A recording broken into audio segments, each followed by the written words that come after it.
अस्सलामुअलैकुम, welcome to SE tutor.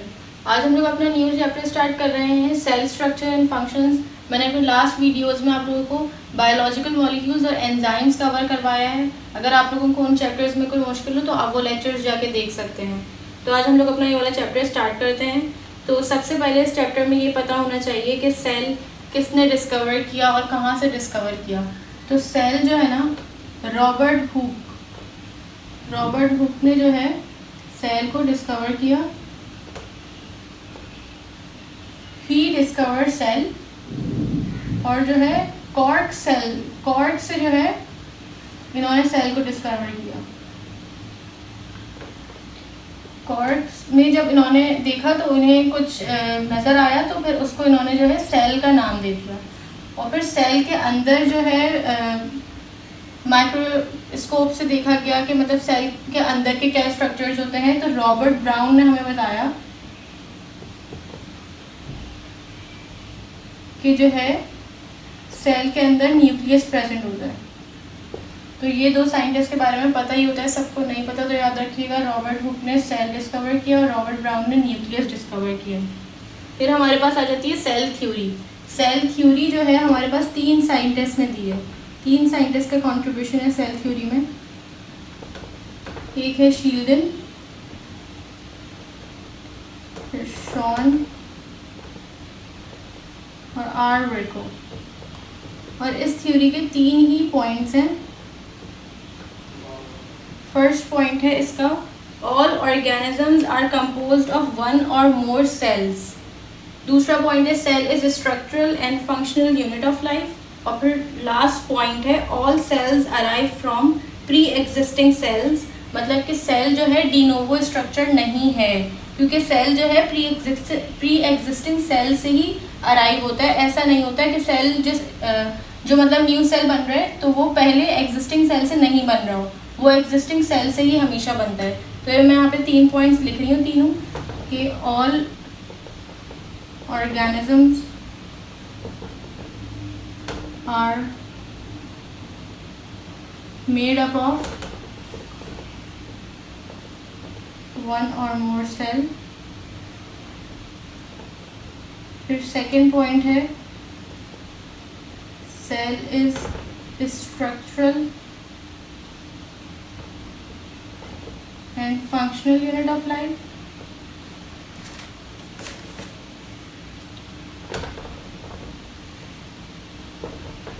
functional unit of life। last point is cell is not a de novo structure। इसका मतलब कि cell जो है pre existing cell से arrive होता है। ऐसा नहीं होता है कि सेल किसी एग्जिस्टिंग सेल से अराइव नहीं हो रहा हो। तो ये जो है हमारे पास सेल की थोड़ी सी हिस्ट्री है, और ये जो है हमारे पास सेल थ्योरी आ गई।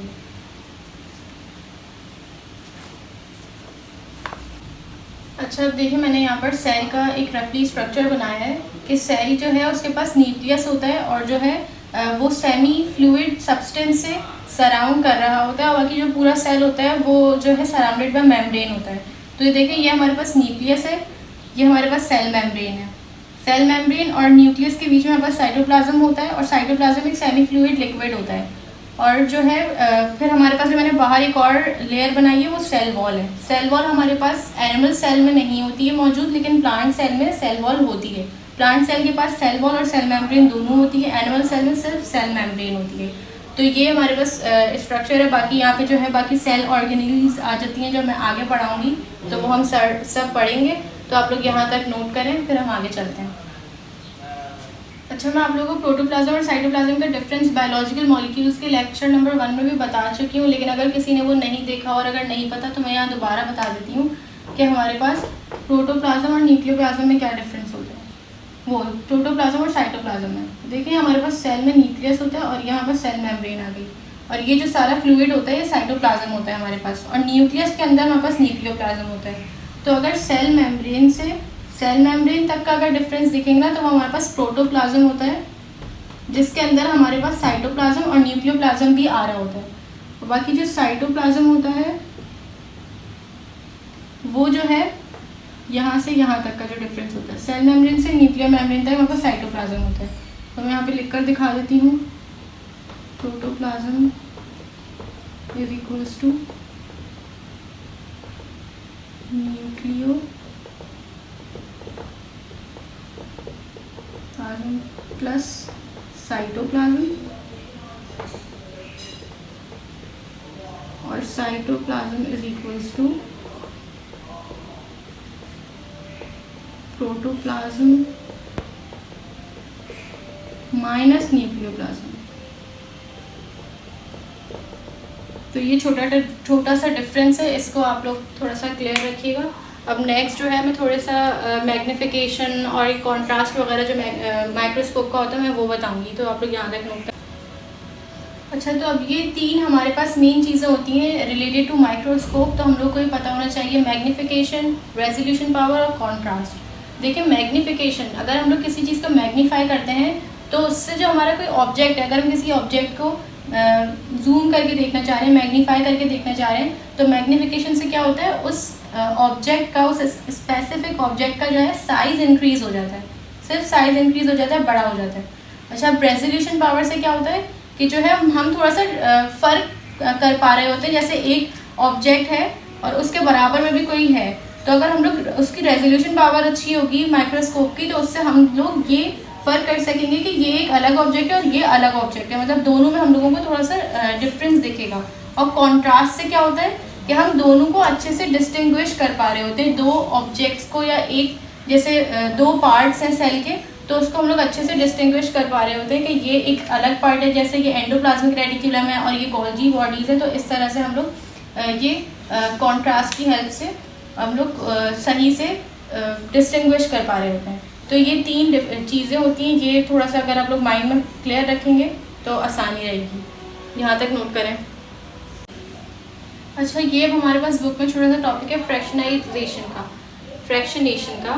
तो जो है फ्रैक्शनेशन में क्या होता है कि हम लोग जो है सेलुलर कंपोनेंट्स को आइसोलेट करते हैं ताकि हम उसकी केमिकल कॉम्पोजिशन को डिटरमाइन कर सकें, उसके बारे में पढ़ सकें कि इस सेल के कौन कौन से कंपोनेंट्स हैं और किस किस तरह से हैं, कौन कितना डेंसर है। तो ये सब देखने के लिए हमारे पास जो टेक्निक, जो मेथड यूज़ होता है वो फ्रैक्शनेशन होता है। और अगर फ्रैक्शनेशन स्पिनिंग के थ्रू की जाए, सेल के कंपोनेंट्स को स्पिनिंग के थ्रू अगर सेपरेट किया जाए तो उसको बोला जाता है सेंट्रीफ्यूगेशन। तो सेंट्रीफ्यूगेशन जो है वो हम लोग या तो फिर होमोजेनाइजर, मतलब जिस मशीन के अंदर उस सैंपल को रख के सेंट्रीफ्यूग किया जाता है, तो उस मशीन को मोटर भी कहते हैं, होमोजेनाइजर भी बोलते हैं और सेंट्रीफ्यूगेशन मशीन भी बोल सकते हैं। तो ये जो है हमारे पास फ्रैक्शनेशन का टॉपिक है, बहुत सिंपल सा है, बस ये होता है इसका कॉन्सेप्ट के सेलुलर कंपोनेंट्स को आइसोलेट करते हैं उनकी केमिकल कंपोजिशन को स्टडी करने के लिए, और अगर वो स्पिनिंग के मेथड से हो रहा हो तो उसको सेंट्रीफ्यूगेशन बोलते हैं। उसमें जो है सेंट्रीफ्यूगेशन जिस मशीन से होता है उसको होमोजेनाइजर भी बोलते हैं, मोटर भी बोलते हैं और सेंट्रीफ्यूगेशन मशीन भी बोलते हैं। तो ये आप यहाँ तक नोट। अच्छा, हमारा नेक्स्ट टॉपिक है प्रोकैरियोटिक सेल और यूकैरियोटिक सेल। तो ये अगर हम लोग कंपेयर करते हुए पढ़ें तो ज़्यादा अच्छे से याद रहता है। तो देखिए दोनों के नाम से ही पता चल रहा है, प्रोकैरियोटिक सेल और यूकैरियोटिक सेल। प्रोकैरियोटिक सेल मतलब कि इनके पास ट्रू न्यूक्लियस नहीं होता, और यूकैरियोटिक सेल इन लोगों के पास इन सेल्स के पास जो है ट्रू न्यूक्लियस होता है, प्रॉपर जो न्यूक्लियस होता है वो होता है, मतलब न्यूक्लियस हमारे पास डबल मेम्ब्रेन बाउंड होता है। तो यूकैरियोटिक सेल में हमारे पास double membrane bound nucleus present होता है। देखें इसका डिफरेंस मैंने थोड़ा सा जो है इनका स्ट्रक्चर बनाने की कोशिश की ताकि आप लोगों को थोड़ा सा समझने में आसानी हो।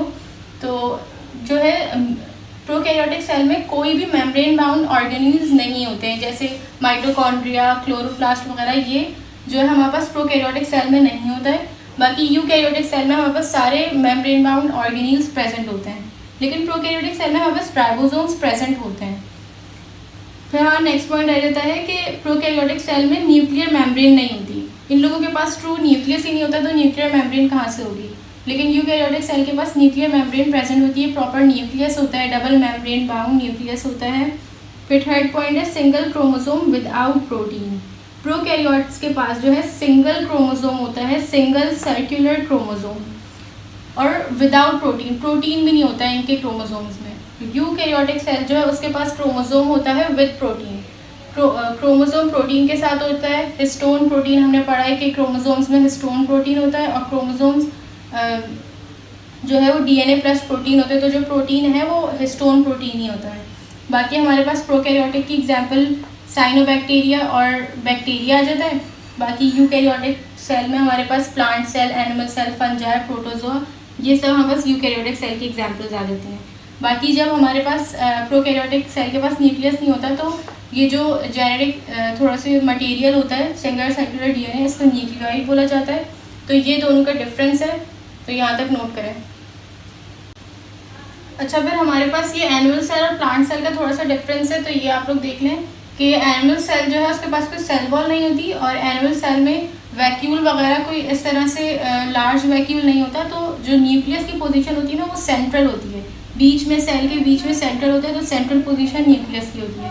प्लांट सेल में जो है हमारे पास सेल वॉल भी होती है, सेल मेम्ब्रेन भी होता है, और लार्ज वैक्यूल होता है, जिसकी वजह से जो न्यूक्लियस होता है ना वो साइड की तरफ पुश हो जाता है।